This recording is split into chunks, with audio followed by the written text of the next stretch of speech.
Let's get Michelle Malkin in on this to see what she thinks about the charm offensive phase 2. What do you make of it? First of all, can we ban the term charm offensive? Sure. It's offensive. Okay, let's call it a dinner. It's offensive. President Obama's steak dinner. It's interesting, of course, because the left is up in arms. It looks like they consider this budget a quote-unquote harm offensive. They don't want any entitlement cuts at all, of course. I think that there's a mistake being made strategically by some of these Republicans who sound like progressives reacting to what really are truly modest cuts in entitlement, balanced, quote unquote, with rather stiff tax increases that will, hit minorities and low-income people the hardest. And I'm talking, of course, about the tobacco taxes, the smoking taxes. That's right. Under the president's plan, tobacco cigarettes would have a 94-cent a pack increase. Michelle, you were talking a little bit about modest decreases in the increase in the amount we're going to spend in Social Security. Yes. When he was still running against John McCain for president of the United States back in 2008, the guy who wound up being president, our current president, made it very clear he would never do this chain CPI thing. And we've got that embarrassing tape to rewind right now. Watch this. John McCain's campaign has gone even further, suggesting that the best answer for the growing pressures on Social Security might be to cut cost of living adjustments or raise the retirement age. Now, let me be clear, I will not do either. But can't that be a way of changing? Can it be that the president looks now, I mean, isn't it a starting point at least to have these dinners, to put a budget out there with something the Republicans can hold on to and maybe try to change? Isn't that the way a first draft always looks? You always make changes to it? Sure it does. He's always evolving and erasing and rewriting history. Well, I'm trying to look at it somewhat optimistically. I know you're being overly fair, Gretchen, and I appreciate that. And I would hope that the Democrats appreciate it as well.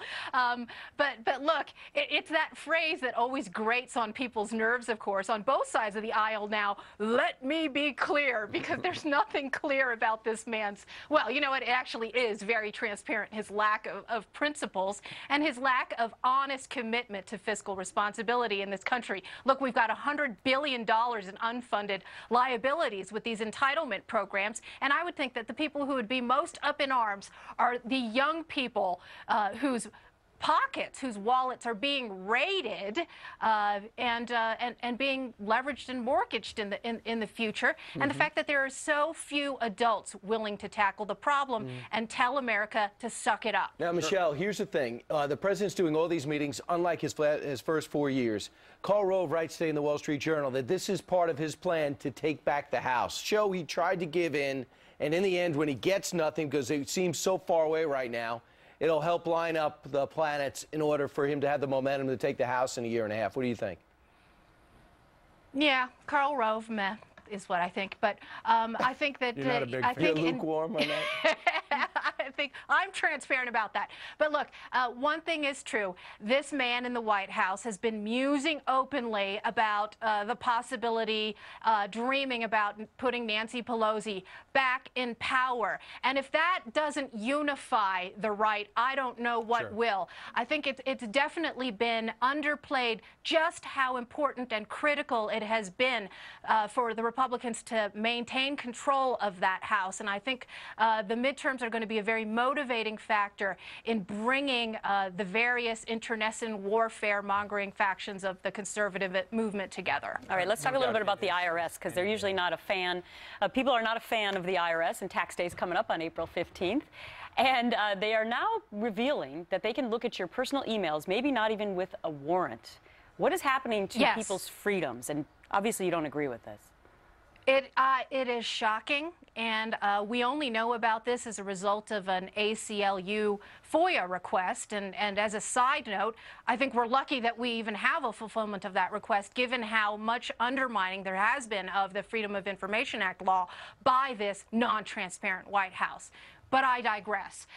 The fact is that there's been lower court rulings that have ruled that there should be warrants required when the IRS rifles through our email, but there hasn't been a Supreme Court ruling on that yet. And in the meantime, they've got this manual that basically gives them this overreaching power that as long as you've got something in the cloud or in a third-party email provider, they can look at it with impunity. At the same time, I think people have to worry about even things like Google, of course, which does say that it requires warrants or subpoenas or some sort of special judicial orders before they release or look through email records.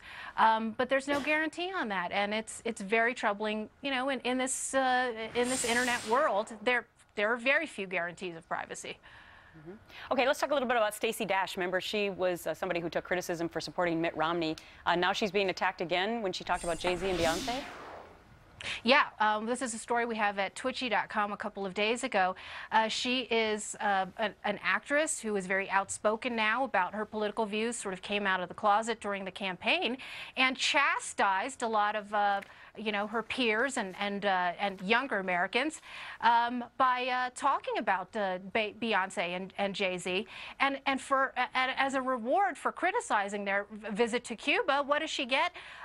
An amazing amount of hate and vitriol for being a black conservative, and that is something that, of course, we've been hearing a lot about on this network, and we need to hear more of. You know, just the kind of vile reaction that they face for simply being honest about their views. And we've been monitoring that at Twitchy.com. All right, Michelle, thank you very much. We'll see you back here next week.